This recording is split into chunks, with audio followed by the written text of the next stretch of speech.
Hey, Billy. Owen, how the Hey, heck are man. you? I haven't seen you in ages. Hey, do we love Zoom or what? This is so great. Yes, this is one of the benefits of technology. Yeah. How are you? I'm doing okay, feeling good. I'm still doing the show Yeah. without you. I miss having you around, but we're still holding on there. What are you doing? Still landscape architecting up here. I moved to Corvallis 10 years ago Cor- and I love it Wait, here. Corvallis, that's like way up north, Oregon, or Way yeah, up north, frozen north, 45th frozen north. parallel. We're halfway between the equator and the North Pole. Yeah. So, Billy, listen, I didn't just call to say hi. I also wanted to tell you, how much I miss you guys and the show. It was so much fun. I was looking at Design on a Deadline the other day. You remember that episode of Film Noir? Yes. Yeah, well, the Oh, shows were all about spoofing other styles. So yeah, it was like a 1940s detective thing. remember Okay, that? I'm gonna find it here. Let's watch a clip. Oh, great. Garden Wise guys, yeah. So we're in our office late at night. The phone rings with a mysterious voice on the other end of the line. Suddenly, a ransom note slides under the door. Owen retrieves the note. Reading the note, it turns out that a mysterious Mr. X has duck-napped our pet, Gertrude. We have until midnight to design a landscape for Mr. X, or Gertrude ends up breaded and deep fried. Shaken, we duck into Joe's Cafe to review the info we got from Mr. X, but Mr. X's examples aren't sustainable in Santa Barbara Gardens. Too much water. So we decide to swap his thirsty plants for better ones that serve the same need. Christy, who's with the City TV staff, plays the femme fatale working for Mr. X and slips something into our drinks. Unaware, we drink a toast to sustainable landscapes and promptly pass out. We were disappointed to find that we were not nominated for Oscars for this dramatic effort. Next thing you know, we find ourselves in Mr. X's new home. Madcap measuring ensues, and Owen and I strive for the sophistication of the Three Stooges. Again, an Oscar snub. Back at the office, we develop a planting layout and refine the plant palette to be more Santa Barbara friendly. We meet Mr. X in a freezing cold, dark alley, and we explain the plan and the plant swap to him. He's in a hurry so he can get cosmetic surgery on that rippling nose of his. And at this point, we leave you in suspense. Okay, well, that was a little bit silly and it may not be completely clear, but yeah, that was a whole lot of fun. Well, it was fun, but I'm not sure that it really gave viewers the concrete idea of swapping out plants. Maybe we Right? should try a little harder and do something that gets concrete about it. I don't know. What do you Okay, think? let's get serious. Yeah.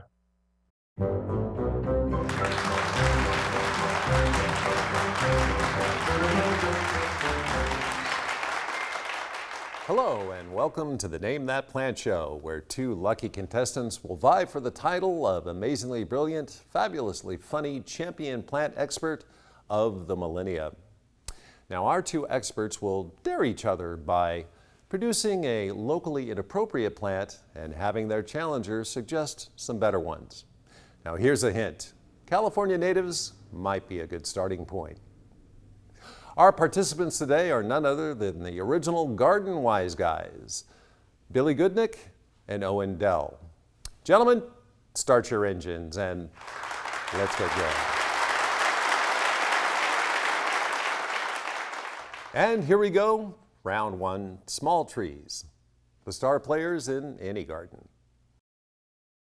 Okay, I've got one here. This is a tree that does great up here in Oregon, but it doesn't do well in Santa Barbara at all.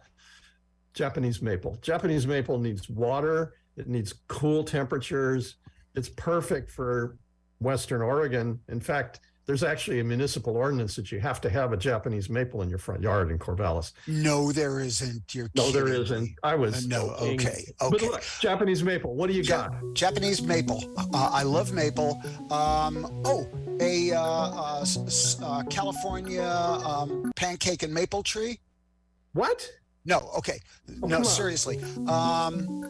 Oh, my top one for a beautiful small tree, looks great through all different seasons, is the Western Redbud, the Cercis occidentalis. Small tree, it's got beautiful pink flowers before the leaves come out, beautiful heart-shaped leaves, real low water using, grows all around here. So, aha, 1 point, I got it. Not a native, but pineapple guava. I love the fruit. It's a beautiful kind of grayish leaf, very low water. It's got kind of a reddish, almost coffee colored bark to it. Oh, and the petals, you can eat the petals. They're beautiful, like a little, the little petals. Speaking of fruit, strawberry tree, which isn't real strawberries, you know this one, but also a tree with really nice character. Very low water using, Mediterranean plant. What do you think? Good job. I got a Okay, hint. that's 3 for me. Round 2, screening shrubs, so you won't have to look at your neighbors in their birthday suits. Inappropriate screening shrub. You know, everybody loves hibiscus, but between the whitefly they had, I mean, they're really they're like a Hawaiian tree, so that you know how much water they need. So do something with that. What about hibiscus as a tall screening shrub? Yeah, too bad we lost those, but good riddance, I guess. Listen, let me think about this. Well, the first thing that comes to mind would be a native hollyleaf cherry. Big, Okay. beautiful, green, evergreen, just nice, easy plant. It doesn't have as showy a flower, but it's a good plant and it won't give you any trouble. Actually, another native, and you talked about strawberry trees. How about lemonade berry? Doesn't make lemonade, but it's a great shrub and very, very adapted. It's local. You see it on the cliffs all I'm good with that. Santa Barbara. So that would be good. What else? Let's see. Hopseed, the hopseed bush. Great plant. Doesn't make hops for beer. So plants that like don't make strawberries and don't make tea, don't make, et cetera. Yeah. But, so hopseed. Yeah. So hollyleaf cherry, lemonade berry, and hopseed bush. How about that? 3 points for you. We're going neck and neck. All right. Round 3, accent plants, grasses and perennials. How about silvergrass or miscanthus? So, Beautiful grass, but thirsty. yeah. Since I bet you can do better than that. What do you got? Well, first thing that comes to mind right away is deergrass, Muhlenbergia rigens, just about the same size as a lot of those. The foliage gets up, waist high, chest high, and then when it gets those flowers moving in the breeze, just gorgeous. So that would be my top pick. A few others, depends how much space you have. There's the silvery colored Canyon Prince ryegrass, Oh, I love that. Lamus. Really nice stuff, tends to spread a little bit, but it's that beautiful stiff silvery leaf, really brightens up a garden. Another one that's not a native but is my absolute go-to for a grassy effect is Lomandra, and there's a variety called Breeze that's got kind of a yellowish green foliage, so it really pops. A little bit smaller, gets about 3 feet high, 3 feet across, whatever. Booyah. Thing too. I love that plant because it takes sunshade, drought, Yeah. water. Yeah. Doesn't make any difference. Okay. I We, think we got one more round. Got one more round, man. Get some points. I got to beat you. Okay. All right. Round 4, ground covers for a feeling of openness. Oh, this is obvious. One of the more wasteful, we're trying to get rid of it, only use it if you absolutely have to, ground covers. A grass lawn, marathon, fescue, that sort of thing. Lots of water, all the mowing, that sort of thing. But here's your challenge. It's got to be able to take some foot traffic, okay? Because it's taking the place of a lawn. What you got? Oh, piece of cake. Chicken sandwich. No. Sorry, Well, we're talking no. plants. Sorry. You can walk on a chicken sandwich. Yeah, but you can't eat it afterwards. Well, I mean, you could. That's true. Once you've stepped But on it. anyway, I'm sorry, I digress. Let's get back to the plants here. I know one that comes to mind right away, and I love this plant, and I use it up here a lot, but it's also good in Santa Barbara. Yeah. And it's sedge called Carex chisai. Chisai. Discovered by a nurseryman in Santa Barbara, Carpinteria, actually, friend of mine, friend of yours too. Yeah. It's a dwarf version of something that I used a lot until this chisai came out. By the way, chisai means tiny in Japanese. Wonderful. It's evergreen. It's beautiful. It gets about 6 inches high. It's super easy to grow. I actually took out my lawn here at home, and I put in a Carex chisai lawn. Absolutely gorgeous. I really love it. So that's, and you can mow it too, can't you? you can mow it, but Yeah. you don't have to mow it. Right.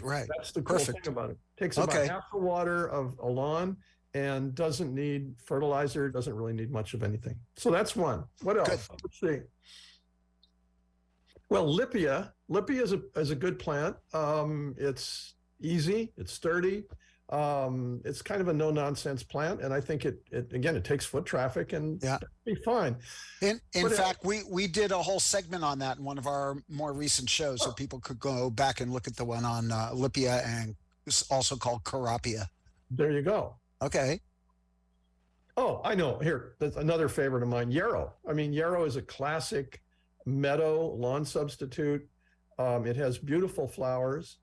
They come in all different colors. That's right. They are an attractant to pollinators, and you can let it bloom, and it gets up about, I don't know, a foot high, 18 Yeah. inches high, and then you can cut it back to the ground, and it has this beautiful feathery foliage. It's super drought tolerant. It's totally easy. Really one of the best things for a lawn substitute. So there you go. There's three. We're next. Okay, and the other thing with the yarrow is it tastes like chicken salad, which a lot of people haven't tried that. So yeah, you get the best of both. So, Mr. Announcer Guy, what's the score? Well done, gentlemen. Yes, it's a tie, 6-6. Garden Wise guys, you clearly have not lost your touch. But since it's a tie, we won't be giving away our Ferrari Testarossa built in 1957 and valued at over $200,000. As I would have expected, we're an even match, Owen. So points for you, points for me. I think the main thing is we made the point that you can keep the style of garden that you want, swap out plants, and have something much more appropriate to our climate. Yep, exactly. Yeah. What's that? Just a minute. Gertrude! Oh, yeah, it's Gertrude. You know, I just want to tell you, we've been together in Oregon now for 10 years, and she's doing great. She loves it up here. She had a couple of years of therapy after that show because of the traumas Oh, involved. yeah, the kidnapping. But she's doing really well. So I just Cool, wanted cool. to let you know that. Well, you know what? If you remember, I got one of her eggs and it hatched beautifully. This is Gertrude's daughter, Gertrude 2. And she like a little kiss from mommy. Bring it in, bring it in. Oh, isn't that sweet? She misses her mommy.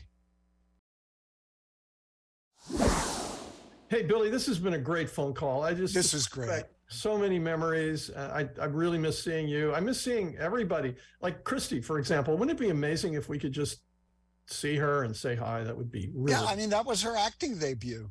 What do you know? It's Christy. Hey boys, how about a drink? Oh, wonderful. Drinks on the house.